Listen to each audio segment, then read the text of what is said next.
Okay, so this is my review of The Boys Season 2, Episode 1, The Big Ride. This was directed by Phil Sgriccia and written by Eric Kripke, the showrunner. So this opening montage with the Rolling Stones playing, it really sets the stage for Season 2 in the sense that it makes us aware as the audience that Edgar, played by Giancarlo Esposito, really is going to become a focal point of the show. And you know him as Gus Fring from Breaking Bad and Better Call Saul or Mandalorian. And it's a great person to have in this type of corporate role that's the villain in that sense, to fill big shoes of Elizabeth Shue, who played Madeline Stillwell, and it's definitely going to be missed because she was so great in Season 1. But by showing you his importance, they're also showing you how they're going to zone in on this plot line that was developed in Season 1 about the Supes being in the military, and that Edgar wants control still of his Supes and not have them answer to anyone else in the military. So he combats with someone from the government, and they just slowly are developing his character to see how big of a threat he actually is, not just to America and the government, but to the Supes themselves, like a Homelander. They also show here them carving out the Deep from the main 7 statue, solidifying he is completely out now. And we get some cool action here in gore with Black Noir slashing through these terrorists and eventually getting a Supe terrorist's head in his hands. So I love they always give Black Noir a little screen time to do some crazy shit. So I like they actually showed Translucent's funeral here. It kind of pays off a really early storyline from Season 1 that kind of got forgotten about with Translucent. So now it works really well because it gives the Supes a reason for why he died by blaming Supe terrorists. So it's not this embarrassing thing where they were actually defeated by a human. I love that we see the empty casket here that's just clear, so it's for Translucent. It's just perfect. And I love they have Starlight singing this really cheesy song at the funeral with lyrics that say, "And though we can see through you, it's like we hardly knew you." It's just great. So then we get this montage that opens us back to Hughie's point of view, and he's looking at the phone of Starlight and Homelander on TV. It's interesting because it opens this montage where it's Billy Joel, Hughie's favorite artist, playing, and it's contrasting between him and Starlight and kind of catching up on our two protagonists here and where their heads are at, and they're both in their own way hiding. And there's also a really important shot here of Starlight going to check in on A-Train, who we only see for a second here, who's on life support. So that's going to be important development too, because he knows Starlight was helping Hughie, and she's obviously keeping an eye on him and when he'll wake up. It's also interesting to see Kimiko is learning the alphabet now, so developing a story where she'll eventually start obviously writing, which we see in this episode, but eventually talking as well. So something that annoyed me a bit was when Hughie actually gets on the subway with Starlight and she's saying he looks like crap and when was the last time you slept? I get so annoyed with shows when they don't actually show it visually. I mean, Hughie looks exactly the same as we saw him last season. He just has a hood on, and even when he's in this hideout, it's so annoying that they just don't do enough with making him look dirty and distraught. He looks exactly the same, and I hate when they kind of avoid that important detail just so we can really get invested and feel like we're a part of this and feel what the characters are going through, and they really just skipped out on that one. So it's going to be interesting to see how they handle the Starlight and Hughie relationship, because they clearly do this big camera shot where you look down and you see that their legs are touching at the beginning when they're getting along, and the second he starts getting jealous, asking her about the guy she was with at the Teen Choice Awards, she moves her leg away. But it also leads to her calling him out the first time about always lying, and that comes later on in the episode. So we'll see where this is going, but it's not looking good for the two of them, as we'll see at the end that he continues to lie to her. But this scene sets up her now getting someone she knows who could get Compound V for them. So before we come back to the main storyline, I want to touch on the Deep storyline here because you get a little screen time in this episode. I thought in Season 1 his story kind of fizzled out a bit. It's funny, it's really the comic relief, and he's obviously paying for the sin of what he did to Starlight, but you wonder where it's going to go. So at first I was worried because they were still going with that, but it actually built up some really good momentum here because we get introduced to Eagle the Archer now, bailing him out of jail for terrorizing a playground, and you see he gives him a Fresca. Then when we see the Deep again, he wakes up in the Archer's apartment and he was just watching him sleep, as was now we meet this mysterious woman, Karl, who also gives him a fresca, so it's clearly doing something to him. It's like drinking the Kool-Aid in a cult. And we see Karl helped Archer find his importance. He says, are you his therapist? And she's like, no, therapy is destructive, so you know where this is going. She's clearly a part of a movement, and we see with the book she hands him, The Church of the Collective, it's clearly a play on Scientology. But how is she going to suck deep into this is that she says, I can get you back into the Seven. So this really helps that storyline that I think started to struggle last season. And now I'm very interested to see Deep try to get back in the Seven, what he will do to get there, and to have these two new characters that seem very interesting. I also love the humor they added with Deep here, where you see on the TV at one point when he's at the playground he terrorized, he stands in the cutout of the Seven that they got rid of him, and he puts himself in it. I thought that was great. So this is where the episode now kind of divides into three storylines. So I want to break them up. I'm going to start with Homelander first, then Starlight, and then Hughie and the boys. So the thing about the show The Boys, and it stands out again in this episode, is for me, if Homelander's on the screen or the Butcher, it's going to be good.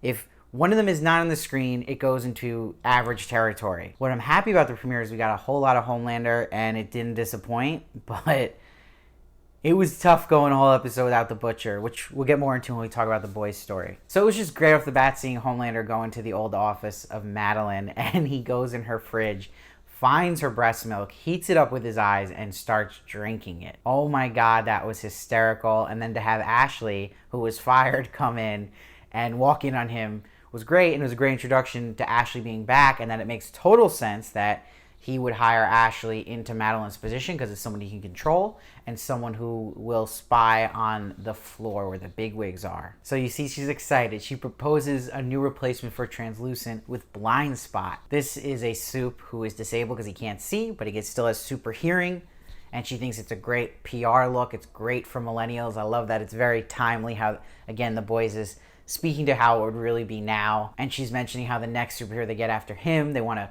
appease to millennials and what would look good. But per usual, Antony Starr here, who plays Homelander, absolutely just mesmerizing his performance, kills it, because he had me fooled. I thought he was actually digging this guy. And then when he slammed his ears, I really felt that. That was like shocking to me and disturbing. And I love they always have us view Homelander from a low angle, giving him that intimidating power, and him looking down and saying, just another useless blind guy now. What I like about this is going more towards the darker Homelander we see in the comics. And it works in the plot of the story. It doesn't feel over the top because we know now he's more and more angry about being lied to last season, finding out he had a son and didn't know. So as he goes on, he's getting more and more angry about that. But then we see in this episode he's getting more and more angry about Edgar and losing power himself and being emasculated by Edgar. So this is just really good stuff for Homelander and will make him even scarier. And it made sense to have Ashley try to do this because it already started his behavior where he doesn't want to have anything he usually does be touched, like suggesting someone for the Seven. That's his call. And then he thinks, okay, he can stop Ashley, but then he finds a bigger task in Edgar. And I actually love just even the couple minutes we got with Stormfront here, and now she's part of the Seven. She informs Maeve and Homelander in person while she's on Instagram live. So Homelander has to put on that fake smile, which was great. And he's like, well, who made this call? And she says, Edgar. And that's where we lead to the best scene of the episode, where Homelander has a little bit of a chess match with Edgar. And he's playing the card that, look, my contract's up at the end of the year. I can just move on. How are your shareholders going to think about that? But Edgar goes back to the founder of Vought and really shares some eye-opening stuff for Homelander, but also for the audience that, no, Homelander isn't their most valuable asset. It's actually the formula to Compound V, and that they're a pharmaceutical company. I thought that was really interesting. And he calls him out for letting out the formula, and the FDA now knowing about it and hoping to God the public doesn't find out, and that he's cleaning up his mess. So he's not afraid to challenge Homelander. Like I said, he makes Homelander look weak, and Homelander hates this and really talks down to him, saying, I don't need to go to you about Stormfront. Completely emasculating Homelander. That's why he's so angry when he walks out. The screen around him becomes out of focus. You hear that ringing noise, and then he flies back to the home where his son is. I'm really interested to see how they're going to resolve that scene that we had the cliffhanger of last season, where you have Homelander with his son and the wife and the Butcher there. How do they get out of that to where we are now? It's going to be interesting. That seems like a tough thing to tie around. So let's jump over to the Starlight storyline here. So Starlight is spying on this Soup Gecko that she went to Bible camp with, and he's basically a soup hooker, as she calls him, and letting Sadist just chop him up because his arm will just grow back, per se. There's a great funny line here where he says he let this guy chop off his dick for $1,000. I thought that was hysterical. But we get this scene at the diner where she meets with the soup gecko to get him to sneak into the lab he works at to get Compound V for them. This is where the writing in The Boys kind of struggles a bit. It's perfectly shown in this scene because it elects to show you Starlight's train of thoughts about God and how much she's changed. We already knew this, though, from the Ezekiel episode last season, so it wasn't revealing to the audience. But you can make the case, it's to show Gecko that she's changed, and that's the reason she's going to say the line, Jesus didn't create us, this drug did. However, I think it would have been more smart to actually have her explain to him this huge reveal to someone who's a soup his whole life, thinking he was created by God, that he was created from a drug. Why wouldn't that be the main point here, and that he would be more reactive to this? He's kind of just like, and she chose him blackmail, and it's really rushed in, and everything in that scene just felt forced and unnatural. I don't get why they spent a minute of it, her just reflecting on her views on religion, when, as the audience, we knew this, and maybe it was just better, if we want to get Gecko caught up, to have her just go into how they're not actually created from Jesus, their powers, it's from this drug. They just slip that in at the end, and then blackmail comes up. We don't even see really a reaction from Gecko about that big reveal, asking about it, nothing. So again, it's just sloppy. But this is a very dark moment for Starlight, having blackmail here against someone who hasn't wronged her in any way. And it actually is interesting because in the end of last season, Maeve came around and gave Starlight advice. Don't become me. Be yourself. Be the goody two-shoes. It's not a good road to go down. And unfortunately, we see with Starlight's character, she's going down that road. This is some of the behavior someone in the Seven would do. This intimidation, this blackmail. So that is interesting about Starlight's story. And the more she distances herself from someone like Hughie, it's going to be interesting to see who she associates herself with. Okay, so wrapping this all up, let's jump back to Hughie's storyline with the boys. I love, first off, the reenactment they got going on of Butcher killing Madeline. I think it's just always funny seeing that. Again, it reminds me of what the show Watchmen did, where they had reenactments going on a lot that are always just cheesy and funny and work to have just play in the background. It makes it exciting that all the boys are wanted now, and this makes them all kind of at a different state, where Frenchie wants Butcher back. He says it's the only way for him to get out of this. Hughie, that's the last thing he wants. And Mother Milk is just paranoid as hell. He misses his daughter.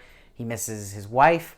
And he knows any step they take contacting people is a risk at them getting killed. My favorite shot of this episode and humorous moment was when we open up an extreme close-up from the point of view of the dollhouse of Mother Milk looking in, and it's the daughter's room that he's replicating. I think that whole plot line with the dollhouse is hysterical, giving us that great payoff line where he eventually says to Hughie, if you're the reason I can't finish that Vermont country dollhouse, I will end you. So the big storyline we see with the boys here is that on the footage they see Frenchie's crew smuggled in a soup terrorist. So this leads to me a moment here where, again, I get so frustrated by this character of Hughie. I don't know if it's just my personal bias, but something about him I can't stand.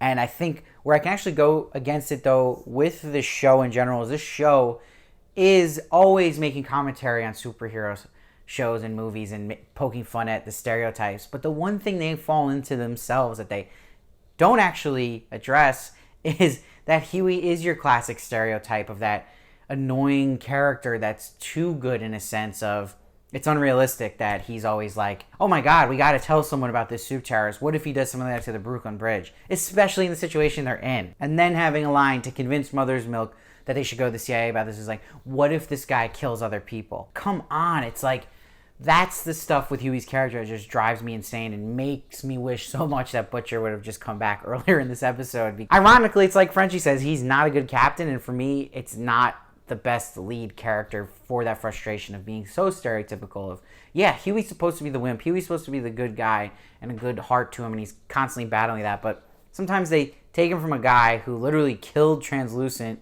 to now he's, oh my God, he's got to save the world, even when he literally can't even risk going outside. And it's like, come on. I just don't buy it. He's stuck in this hole with these guys. He's got so much he's going through, and oh boy, I gotta make sure that guy on the bridge doesn't go kill people, so let's risk it. I don't know, man. I mean, maybe if this was the first episode of The Boys, you could sell me that on Hughie, but I think he's transformed a little bit further away from that. So Hughie uses the fact to Mother's Milk that the CIA woman Raynor, if they see her about this, then he can get to probably see his family again. So when they see Raynor, she fills them in and connects the dots about how, oh my God, Vought created the soup terrorists, then her head explodes. Which was crazy, but again, this might be personal bias too, but they love the pub music in this show, which is fine. It kind of reminds me of the show Shameless, where sometimes dramatic moments or exciting, thrilling, or even disturbing moments can kind of get ruined if you try to force in having the pub music to making it more lighthearted and comedy.